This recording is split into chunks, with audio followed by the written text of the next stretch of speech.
भाई एक बात बताओ, एक मिनट भाई मनिंदर भाई, चुप करानी भी बंद हो जाए, चुप कराने भी बंद हो जाए तो कोई बात नहीं भाई। तोशाम हल्के से कांग्रेस पार्टी के हमारे प्रत्याशी, जिनको आप बड़े बहुमत से आशीर्वाद देकर चंडीगढ़ भेजने का मन बना चुके हो, मेरे भाई, उनके बारे में मैं एक बार जब बोलना शुरू करूंगा तो मैं कुछ बोलूंगा। मेरे भाई अनिरुद्ध चौधरी जी, हमारे आदरणीय आर.एस. दून जी, पूर्व IAS, हमारी बहन, आज मैं देख रहा था, उनको मैं बधाई देता हूं, कितनी अच्छी तरीके से उन्होंने आपके बीच में अपील करी। अनीता मलिक जी, हमारे कम्युनिस्ट पार्टी CPM के प्रदेश के अध्यक्ष कॉमरेड इंद्रजीत सिंह जी, हमारे भाई युवा कांग्रेस के राष्ट्रीय सचिव, बहुत ही नौजवान मेहनती भाई, हमारे भाई धीरज सिंह जी, हमारे भाई कमल चौधरी जी, उन्होंने भी हमारी बात रखी। भाई आप हमारी बात रखेंगे कमल जी, हम भी आपकी पूरी बात रखेंगे। हमारे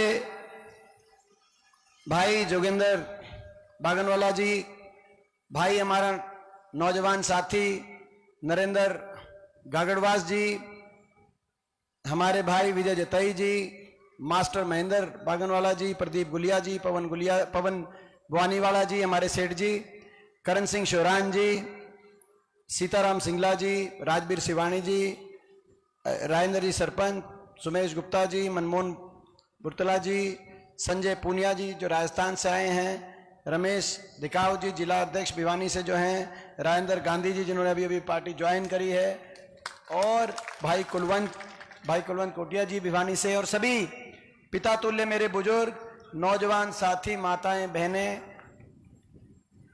जिस घड़ी का आप बेसब्री से इंतजार कर रहे थे इतने वर्षों से, वो घड़ी आ गई है। बीजेपी से पीछा छुटाना चाहते हो कि नहीं चाहते हो? 10 साल की बीजेपी की सरकार से छिक लिए कि नहीं छिक लिए?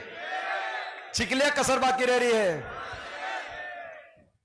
और पूरे हरियाणा के कोने कोने से रिपोर्ट आली कि नहीं आली? किसकी सरकार बन रही है हरियाणा में? हरियाणा के कोने कोने से एक ही आवाज आ रही है, डबवाली से होडल तक, नांगल चौधरी से कालका तक, हरियाणा कोने कोने से एक ही आवाज आ रही है, बीजेपी की यह दमनकारी सरकार जा रही है, हुड्डा साहब के नेतृत्व में कांग्रेस पार्टी की सरकार आ रही है। कांग्रेस की सरकार हरियाणा में बनने जा रही, बड़े प्रचंड बहुमत के साथ, जिसका संदेश पूरे देश में जाएगा। क्योंकि हरियाणा के साथ बड़ी अनदेखी और बड़ा अन्याय इस बीजेपी की सरकार ने किया है।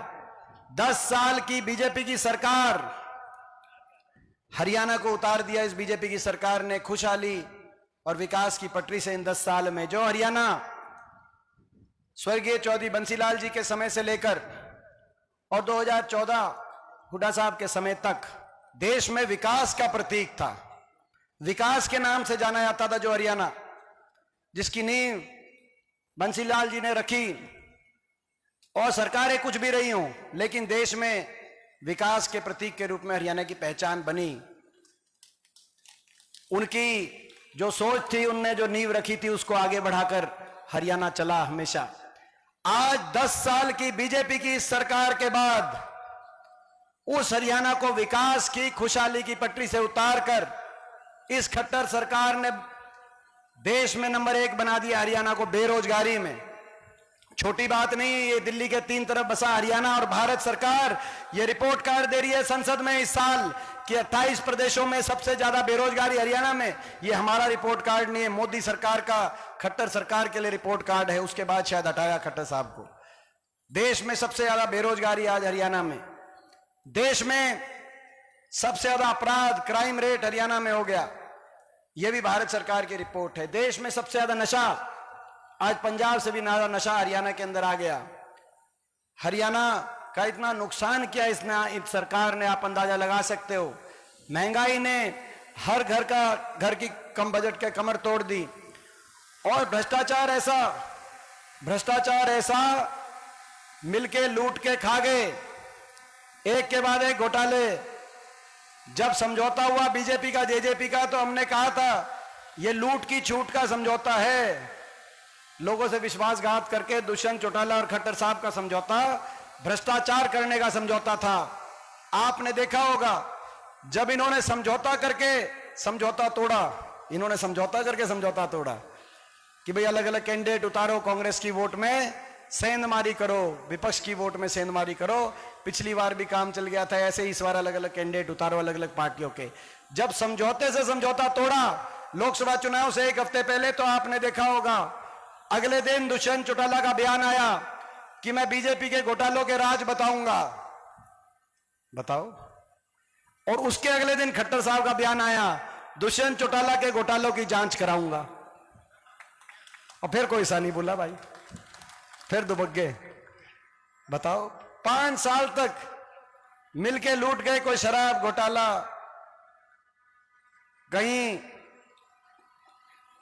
माइनिंग घोटाला, कहीं रजिस्ट्री घोटाला, कहीं ग्वालपाड़ी घोटाला, कहीं मेट्रो रूट बदलाव घोटाला, कहीं रोडवेज का किलोमीटर स्कीम घोटाला, कहीं नगम निगमों के घोटाले।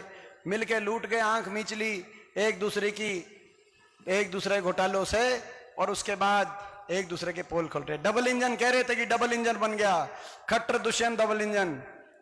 वो डबल इंजन फेल हो लिया कि नहीं हो लिया? डबल इंजन इंजन रह गए, डब्बर तो कोई बचा नहीं। इंजन और वो इंजन भी आपस में अलग अलग पटरियों पे बाज लिए। इलेक्शन आते आते न्याय बनी ना। डबल इंजन, लूट का डबल इंजन था, डबल इंजन से लूट गए प्रदेश को। और भाई अब मौका है तो शाम को आगे लेके जाने के लिए और विकास की तरफ लेके जाने के लिए असली डबल इंजन आपके बीच में खड़ा है। भाई इस डबल इंजन को आशीर्वाद दे देना, हमारे डबल इंजन को, अनिरुद्ध और दीपेंद्र को। आप इस डबल इंजन को, वो खट्टर और दुष्यंत के डबल इंजन की तो झंडी पाट ली कि नहीं पाट ली?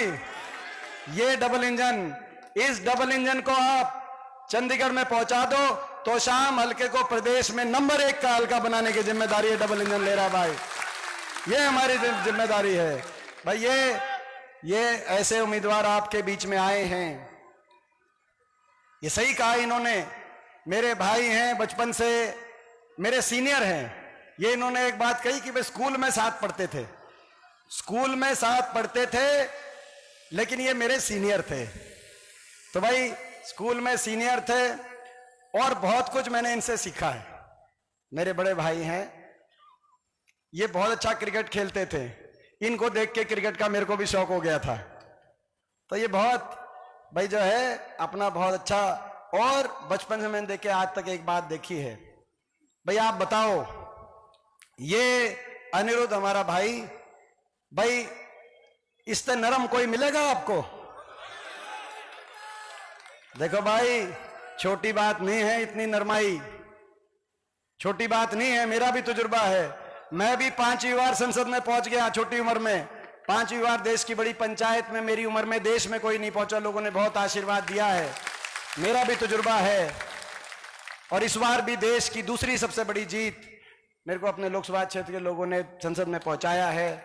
तो मेरा भी तजुर्बा है। मैंने भी सत्ता भी देखी है, विपक्ष भी देखी है, हरियाणा में भी सरकारें देखी हैं, विपक्ष भी देखी है। और बहुत लंबे समय तक, पिछले 10 साल से संसद में हरियाणा की तरफ से मैं अकेला ही था विपक्ष में, बाकी तो सारी बीजेपी के थे। तो तानाशाही ताकतों से विपक्ष में रह के टकरा के भी मैंने देश की राजनीति की, जहां जो बिसात बिस्ती है देश की सबसे बड़ी पंचायत संसद, वहां हरियाणा प्रदेश से अकेले विपक्ष के सांसद 10 साल तक मैंने वहां भी लड़ाई लड़के देखा है। हर तरीके का तजुर्बा है। इतना काबिल और इतना नरम आपको जनप्रतिनिधि नहीं मिल सकता, ये मैं आज आपके बीच में कहना चाहता हूं। और भाई देखो, मैं आपसे पूछना चाहता हूं, हरियाणा में कांग्रेस की सरकार आ रही है? बताओ, हरियाणा में कांग्रेस की सरकार आ रही है। भाई अनिरुद्ध शरीफ हैं? बताओ, नरम हैं, ईमानदार हैं, जीवन में इनका, अब इन्होंने सब कुछ जीवन में एक लक्ष्य कि अपना हल्के का विकास हो, सबकी सेवा करूं। तो भाई इन्होंने ऐसा प्रण ले लिया है, 36 बिरादरी का मान सम्मान करने वाले हैं। और भाई दीपेंद्र के बड़े भाई हैं, और भाई हुड्डा साहब के, और हमारे भाई हमारा एक परिवार है, और भाई इनके लिए मेरी जान हाजिर है। तो भाई क्या कसर रहेगी भाई, जिता दो भाई, भेज दो, आपकी सरकार आ रही है, जान लगा देंगे भाई हल्के के लिए, अपने हल्के को आगे लेके जाने के लिए जान लगा देंगे, हमारी दोनों की जिम्मेदारी। हाँ जी, हाँ जी, धानक समाज का भी बहुत इज्जत करते हैं, कह रहे हैं इन्होंने बड़ा किया धानक समाज का विषय। धन्यवाद, छत्तीस बिरादरी का धन्यवाद कहने का मतलब एक एक का नाम नहीं लिया, छत्तीस बिरादरी का मान सम्मान करते हैं। तो ऐसे जो है जनप्रतिनिधि आपको दोबारा नहीं मिलेंगे। और ये भी बता देता हूं मैं बात, ये मैं कहने के लिए बात आया हूं, और ये भी मैं बात बता देता हूं। आप यहां से चंडीगढ़ भेजोगे तो आप क्या सोचते हो, खाली हाथ वापस नहीं आएंगे, चंडीगढ़ में बड़ी जिम्मेदारी लेके आएंगे आपके बीच में।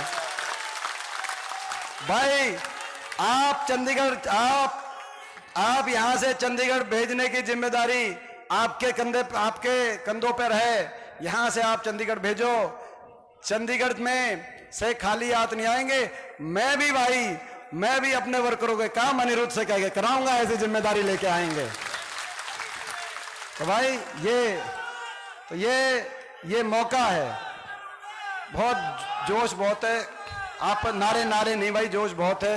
तो ये क्योंकि मिलके आज हम न्याय की लड़ाई लड़ रहे हैं, धर्म की लड़ाई लड़ रहे हैं।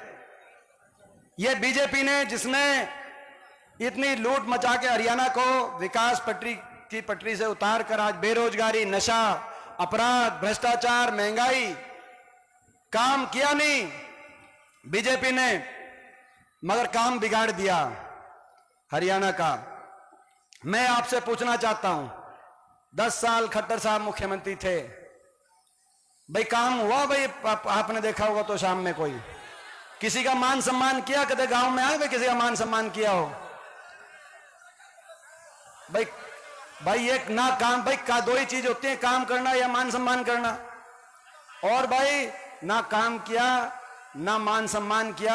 और ये हम क्या कह रहे हैं, ये हम क्या कहें, यहां से जो बीजेपी के उम्मीदवार हैं 3 महीने पहले तक तो वो भी यही कह रहे थे भाई, ठीक बात है ना।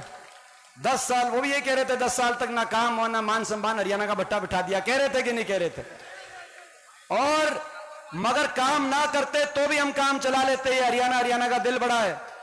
लेकिन इन्होंने तो काम खराब कर दिया, हरियाणा प्रदेश के हर वर्ग का अपमान किया, हर वर्ग को उलझा दिया हरियाणा प्रदेश के लोगों को। किसी को उलझा दिया फैमिली आईडी में, किसी को उलझा दिया पोर्टल में, पोर्टल इसे से आगे, किसी को उलझा दिया प्रॉपर्टी आईडी में, और कि युवाओं को उलझा दिया कच्ची नौकरी में, सीटी में। कौशल निगम आ गया बिना रिजर्वेशन। बाबा साहब भीमराव अंबेडकर जी के संविधान की हत्यारी है सरकार साबित हुई। 1.5 लाख बच्चों को सरकार ने ठेकेदारी पे लगा दिया, बिना रिजर्वेशन, बिना पेंशन, बिना मेरिट के। आरएसएस के दफ्तरों से चिटाई उन बच्चों को लगा दिया गया कौशल निगम में। सारी पक्की नौकरी बीजेपी खा गई कि नहीं खा गई पक्की नौकरी? और एचपीएससी के दफ्तरों में 1.5 करोड़ रुपए अनिल नागर के पकड़े गए, जो सचिव थे एचपीएससी के, जिनको खट्टर साहब ने लगाया था सचिव, वो तो उनके दफ्तर में पकड़े गए। वो भर्ती तो रुक गई, लेकिन जिन भर्तियों में नहीं पकड़े गए या जिन भर्तियों में घर पे लिए गए थे, ये तो दफ्तर में पकड़े गए। मतलब इतना खुला काम चल रहा था, इतना खुला काम चल रहा। आप अंदाजा लगाओ, पेपर लीक पे पेपर लीक, भर्ती घोटाले पे भर्ती घोटाले, तारीख पे तारीख। नौजवानों को एक भी बड़ी लिस्ट नहीं आई पिछले 5 साल में, और पिछले 10 साल में भी सरकारी 2 लाख सरकारी पद को समाप्त करने वाली है सरकार। केवल ग्रुप 1 और ग्रुप 2 की नौकरी आई।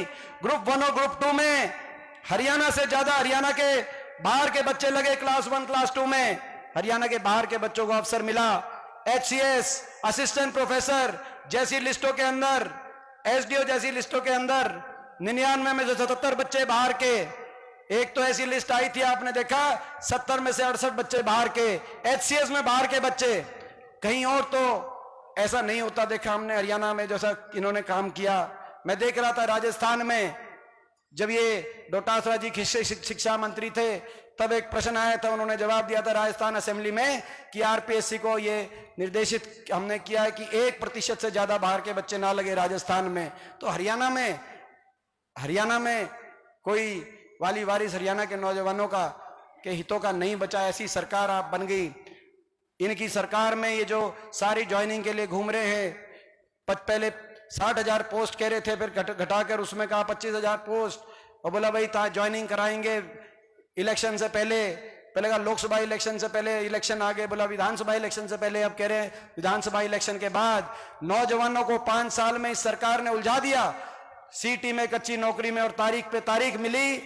एक सनी देओल की पिक्चर आई थी, दामिनी पिक्चर आई थी, भाई ना डिलावे मेरी उम्र का है, दामिनी देख के अपा फैन हुए थे सनी देओल के। उसमें एक डायलॉग था भाई, उस पे एक डायलॉग था भाई, बस मिली तारीख पे तारीख, तारीख पे तारीख, तारीख। हरियाणा के नौजवानों को वही तारीख पे तारीख मिली। कांग्रेस की सरकार आएगी, 2 लाख पक्की सरकारी नौकरी मेरिट पर समयबद्ध रूप से भर्ती विधान जो आज हमने मैनिफेस्टो में घोषणा करी है उसके अनुसार देंगे। ज्वाइनिंग पे ज्वाइनिंग, ज्वाइनिंग पे ज्वाइनिंग, ज्वाइनिंग पे ज्वाइनिंग हरियाणा नौजवानों को, ताकि हरियाणा के नौजवानों को हरियाणा में अवसर मिले। और अग्निवीर जो लेके आए हैं, ये जय जवान जय किसान का प्रदेश था, ना जय जवान छोड़ा ना जय किसान छोड़ा। 750 किसानों की जान की कुर्बानी लेने वाली ये सरकार साबित हुई। हमारे जवानों की पक्की भर्ती बंद करके अग्निवीर लेके आने वाली ये सरकार साबित हुई।